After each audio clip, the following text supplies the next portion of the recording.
Jesus Christ has many titles, but perhaps the most sacred in Restoration Scripture is the sacred name of Son. The name Son appears throughout the standard works in royal, prophetic, and temple settings. In Moses chapter 6, the Lord reveals to Enoch that salvation only comes through Jesus Christ, and he pays particular attention to the name of the only begotten Son. And he also said unto him, If thou wilt turn unto me and hearken unto my voice, and believe, and repent of all thy transgressions, and be baptized even in water, in the name of mine only begotten Son, who is full of grace and truth, which is Jesus Christ, the only name which shall be given under heaven, whereby salvation shall come unto the children of men, ye shall receive the gift of the Holy Ghost, asking all things in his name, and whatsoever ye shall ask, it shall be given you. For in the language of Adam, man of holiness is his name, and the name of his only begotten is the Son of Man, even Jesus Christ, a righteous judge, who shall come in the meridian of time. In the Book of Mormon, the phrase Jesus Christ, the Son of God, appears in almost every major prophecy about Jesus Christ, almost as if it were a formal royal title. In the ancient Near East, when kings ascended to the throne, they often took upon themselves a new throne name to declare their divine right to kingship. Nephi declared, according to the words of the prophets and also the word of the angel of God, his name shall be Jesus Christ, the Son of God.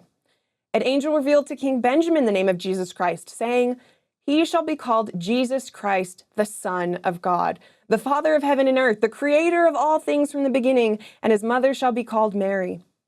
Alma the Younger recorded that he went and preached the gospel according to the spirit of prophecy which was in him, according to the testimony of Jesus Christ, the Son of God, who should come to redeem his people from their sins, and the holy order by which he was called. In addition to being used in prophecy, the scriptures have made it clear that Jesus Christ's name as the Son of God is extremely sacred in connection with priesthood and temple. Both Alma and Nephi described priesthood and sacrifice after the order of the Son.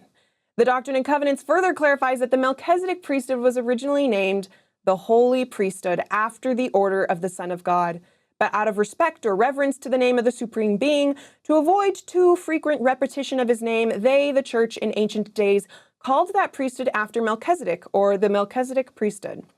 Those who today participate in sacred ordinances of the Melchizedek priesthood participate in the order of the Son of God. Jesus' favorite way to introduce himself in Restoration Scripture is as the Son of God. Before appearing to the Nephites in Bountiful, Jesus Christ almost seems to echo this royal title from King Benjamin when he famously introduced himself. Behold, I am Jesus Christ, the Son of God. I created the heavens and the earth and all things that in them are. I was with the Father from the beginning. I am in the Father, and the Father in me. And in me hath the Father glorified his name. So why is the Son of God such a special name to Jesus Christ? Well, to call Jesus Christ the Son of God is to honor him as a king. Kings in the ancient Near East were considered sons of God and imbued with divinity.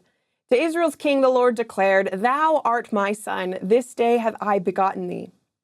But most importantly, the title the Son displays Jesus Christ's intimate, loving, eternal, and familial relationship with God the Father.